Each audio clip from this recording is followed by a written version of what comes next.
ऐ थके हारे समंदर तू मचलता क्यों नहीं है, तू उछलता क्यों नहीं है, साहिलों को तोड़ के बाहर निकलता क्यों नहीं है, तू मचलता क्यों नहीं है, तू उछलता क्यों नहीं है।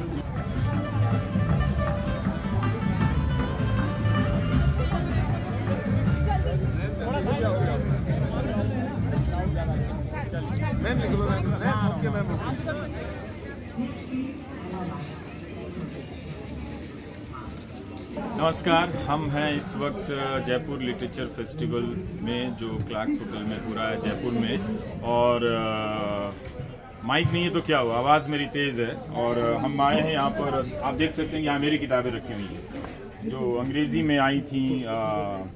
अब ये फ्री वॉइस ये है और इश्क में शहर होना का अंग्रेज़ी वाला अनुवाद है यहाँ पर। तो इसका अनुवाद है, ये मेरी किताब है। लेकिन मैं बात सिर्फ अपनी किताब पे नहीं करूँगा। जो यहाँ पर किताबें हैं, एक नज़र में अगर आप देखें तो एक बदलाव नज़र आता है कि ज़्यादातर जो किताबें हैं वो ऐतिहासिक व्यक्तियों के ऊपर हैं और जिनके ज़रिए उन्हें नायक बनाया जा रहा है। ऐसा लग रहा है कि उन्हें इतिहास में कम जगह मिली है, लेकिन इतिहास ने अपनी यात्रा बहुत अलग तरीके से तय की है।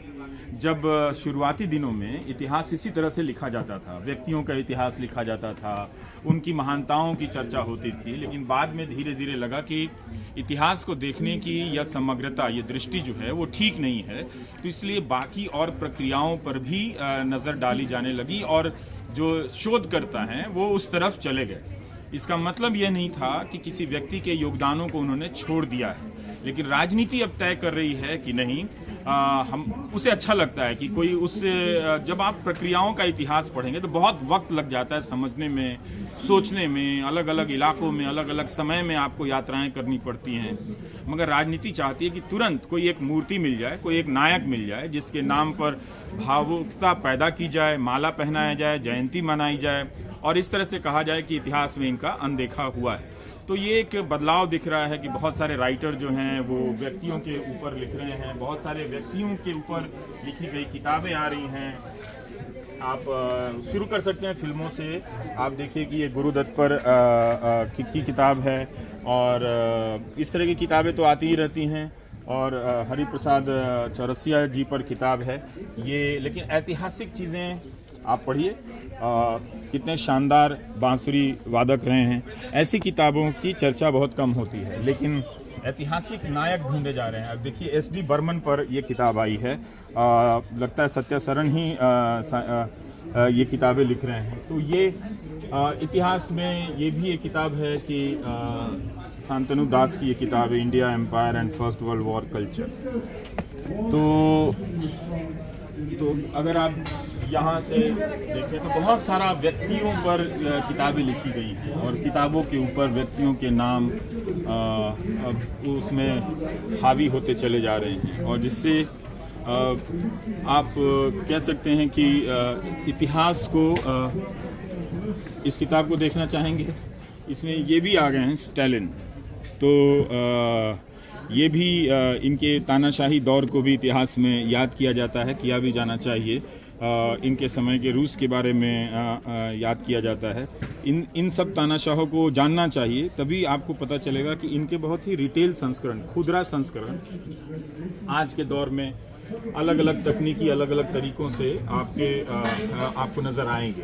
तो अच्छी किताबें हैं यहाँ पर। तो आपको और कुछ किताबें दिखाना चाहता हूँ जो नेहरू, ये किताब आई है त्रिपुर दमन सिंह की और नेहरू, मुखर्जी और संविधान का पहला संशोधन। ये किताब आई है, ये अंग्रेज़ी और हिंदी में लगता है साथ साथ आई है। ये किताब आप देख सकते हैं। और रुकिए ज़रा सा, मैं अभी दिखा रहा हूँ बहुत सारी चीज़ें क्या हो रही हैं किताबों की दुनिया में। हाफ एम्प्रेस, ये किताब है चित्रा बनर्जी का, यहाँ पर इसमें प्रस्तावना है। तृप्ति पांडे की किताब है ये। और ये इस तरह के अगर जासूसी कहानियों में ये बहुत अच्छी किताब है विद्या कृष्णन की।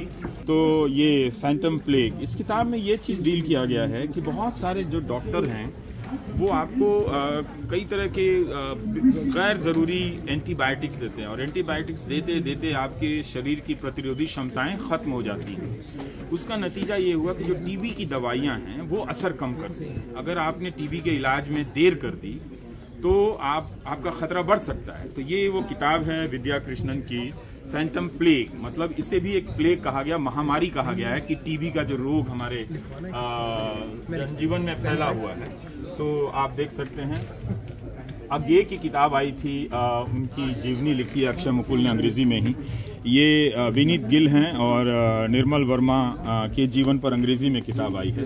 तो हिंदी के लोग अंग्रेज़ी में दिख रहे हैं, अच्छी बात है, पहले भी दिखते रहे हैं, तो ये कोई बड़ी बदलाव नहीं है। क्योंकि ये हाँ, तो ये डैरिम्पल साहब का कोना है, तो यहाँ पे उन्होंने अपने जीवन में इतनी किताबें लिख दी हैं कि आप देख लीजिए कि एज ऑफ काली, तमाम तरह की किताबें हैं। तो इनकी किताबों के बारे में एक अलग से समीक्षक की ज़रूरत है जो डैरिम्पल की सारी किताबों को पढ़ता हो, उनकी किताबों को ये भी किताब की काफ़ी चर्चा रही है, एनार्की वाली किताब की, वाइट मुगल की भी काफ़ी चर्चा रही है। तो एक सिटी ऑफ जिन की चर्चा रही है। तो एक अद्भुत लेखक हैं विलियम डैरिम्पल, और नेताओं पर भी बहुत सारी किताबें हैं। और आपको क्या दिखाऊँ, यहाँ कोई किताब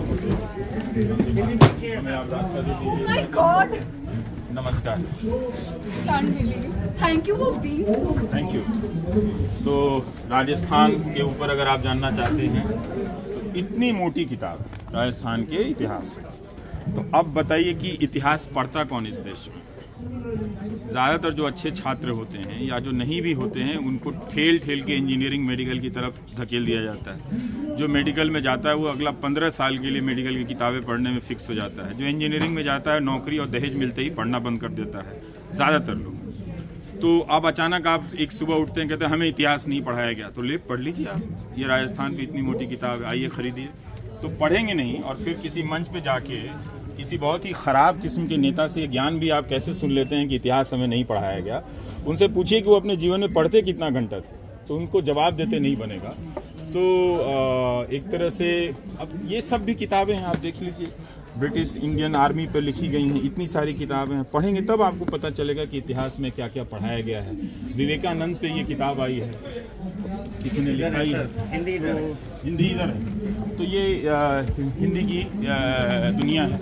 ये बहुत अच्छी किताब है, प्रभात रंजन की किताब है, कोठा गोई। और ये मुजफ्फरपुर, बिहार के मुजफ्फरपुर में एक जगह है चतुर्भुज स्थान। लेकिन मैं आपको एक बात बताना चाहता हूँ, बिल्कुल मत समझिएगा, मुझसे बिल्कुल ही प्रभावित मत होइएगा कि मैं कुछ ज़्यादा पढ़ता हूँ। बस एक तरीका जो मैं जान गया हूँ कि किताबों के बारे में मैं आपको कैसे बता सकता हूँ। पढ़ना आपको है, मैं नहीं पढ़ रहा हूँ, तो इसलिए मेरे बारे में ऐसी कोई धारणा आप बहुत जल्दी नहीं बनाइएगा। और ये जावेद, इस किताब की काफ़ी चर्चा हो रही है, जादूनामा की। और ये वो किताब है रेत समा, ये मैंने पढ़ी, ये मैंने किताब पढ़ी है, ये आपको भी पढ़नी चाहिए। बहुत ही अलग तरह का ये टेक्स्ट है। औरतों के अपनी ज़िंदगी के ख्याल हैं कि वो अपनी वास्तविकता से हटकर अपनी कहानियों, किस्सों और कल्पनाओं के ज़रिए किस तरह से एक दुनिया रचती हैं, और उस दुनिया में कोई सीमा नहीं है। आप कहानी किसी और प्रदेश में घट रही होती है, लेकिन कल्पना चल रही होती है पाकिस्तान के हिस्से की। तो बहुत ही सुंदर कहानी है कि औरतों के नज़रिए से अगर आप देखें, उनकी कल्पनाओं के नज़रिए से देखें, शायद इसलिए ये कहानी बहुत सीमाओं को पार करती है, इसलिए इसे इंटरनेशनल बुकर मिला है। और गीतांजलि श्री की ये किताब भी बहुत अच्छी है, माई कहते हैं कि अच्छी है। ये मैंने पढ़ी नहीं है पर मेरे पास है, तो आप देख सकते हैं। और हम आपको क्या बता सकते हैं कि बहुत सारी यहाँ पर किताबें हैं। नवतेज सरना ये ब्यूरोक्रेट हैं, भारतीय विदेश सेवा में थे, और इन्होंने गुरु नानक जी पर किताब लिखी है हिंदी में। ये शायद पेंगुइन से आई है, तो पढ़ना चाहिए। ये हमारे भारत की जो यात्रा रही है, उस यात्रा के ये बहुत महत्वपूर्ण यात्रियों में से एक हैं, जो तमाम धर्मों की और उनकी उपस्थितियों को बहुत बेहतरीन तरीके से नानक समझते हैं। और उन सब को मिलाकर एक शांति का सूत्र आपको देने की कोशिश करते हैं। तो अगर आपको चाहिए शांति चाहिए जीवन में तो आप नानक के पास चले जाइए, वो आपको अपना लेंगे। तो एक तरह से और आपको क्या दिखाऊं मैं, और हिंदी की किताबें इतनी हैं, ऐसे कैसे हो सकता है कि ये नामवर सिंह की किताब है, मनोरंजन भागा हुआ लड़का। हाँ, ये है मनोरंजन व्यापारी की किताब है। ये भी बहुत ही इसकी चर्चा हो रही है एक तरह से। और तो अब और आपको कितना कुछ बताएं, इसका मतलब यही है, सिर्फ सिंपल बात यही कहनी है कि पढ़ा कीजिए। और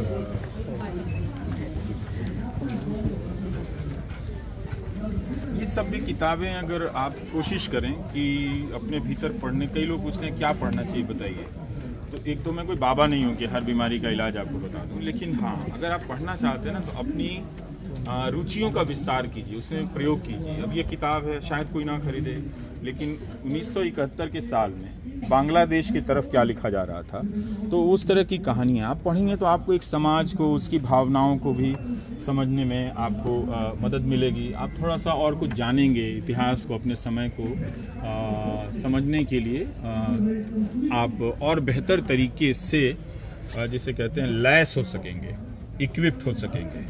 तो राना सफ़वी हैं, इनकी भी बहुत सारी किताबें हैं इतिहास और दिल्ली के इतिहास पे।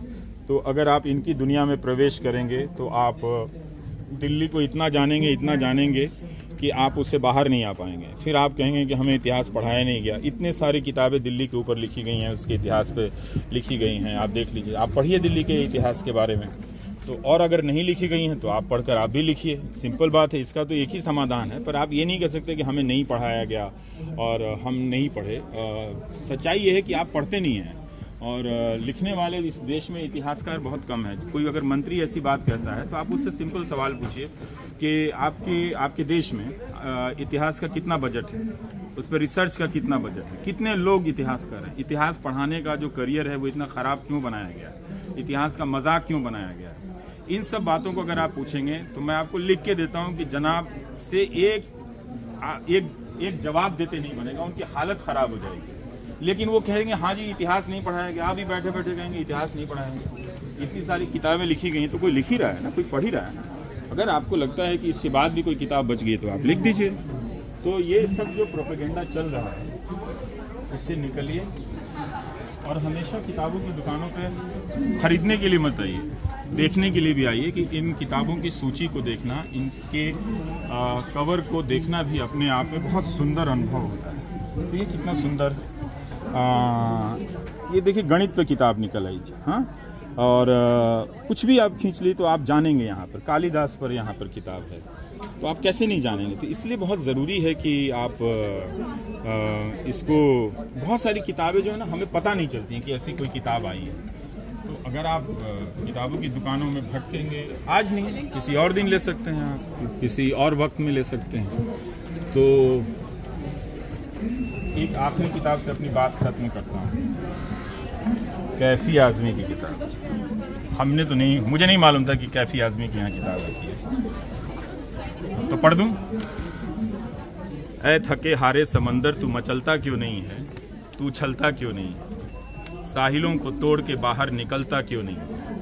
यहाँ समंदर आप हैं, जो आप इस तरह के प्रोपेगेंडा के जाल में आ गए हैं। लेकिन ज़रूर कैफ़ी की नज़र में समंदर कोई और है, पर मेरी नज़र में समंदर आप है। तो ये भी एक तरीका है कि एक कवि की रचना, एक शायर की रचना अलग अलग वक्त में कैसे ट्रांसफॉर्म हो जाती है।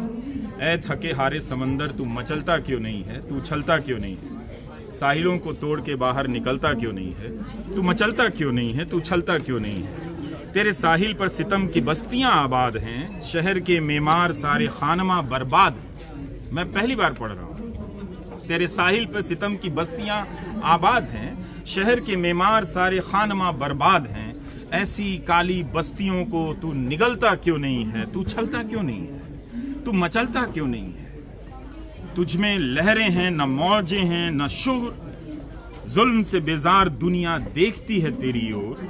तू बलता क्यों नहीं, तू उछलता क्यों नहीं, तू मचलता क्यों नहीं, ऐ थके हारे समंदर तू मचलता क्यों नहीं, तू उछलता क्यों नहीं। अब देखिए, आपकी राजधानी दिल्ली में, इस देश की राजधानी दिल्ली में महिला कुश्ती खिलाड़ी धरने पर बैठी हैं कि एक ताकतवर सांसद उनके साथ यौन शोषण करने की कोशिश करता है, आरोप लगाती है, लेकिन महिला बाल विकास मंत्री बोल नहीं पाती और आप उनके समर्थक होकर बोल नहीं पाते। तो आप थके हारे लोग हैं, इसलिए कैफी को पढ़िए तो आपको समझ में आएगा कि क्यों नहीं आप मचल पा रहे हैं, क्यों नहीं आपके भीतर बेचैनियाँ पैदा हो रही हैं। इसलिए किताबों के नज़दीक आने की जो प्रक्रिया है ना, वो इतनी आसान नहीं है। ये जो फ्रॉड नेता है ना, वो आकर आपको बरगलाते हैं कि इतिहास हमें पढ़ाया नहीं गया, खुद ज़िंदगी में कुछ अच्छी चीज़ पढ़ते नहीं हैं, आपको ख़राब चीज़ें देते हैं, घटिया भाषण देते हैं और साथ में ये लेक्चर भी देते हैं कि इतिहास हमें पढ़ाया नहीं गया। इतनी सारी किताबें आप एक जीवन में पढ़ भी नहीं सकते। तो इसलिए कोशिश कीजिए कि आप अपनी किताबें अपनी पसंद चुनिए। और ये किताब तो बहुत अच्छी हाथ में लगी है। तो ये सारी रिकॉर्डिंग वृंदा शर्मा कर रही थी और इनकी उंगलियों में देख रहा हूँ दर्द होने लगा है, तो मैं अब रुकता हूँ। धन्यवाद, नमस्कार, मैं रविश कुमार।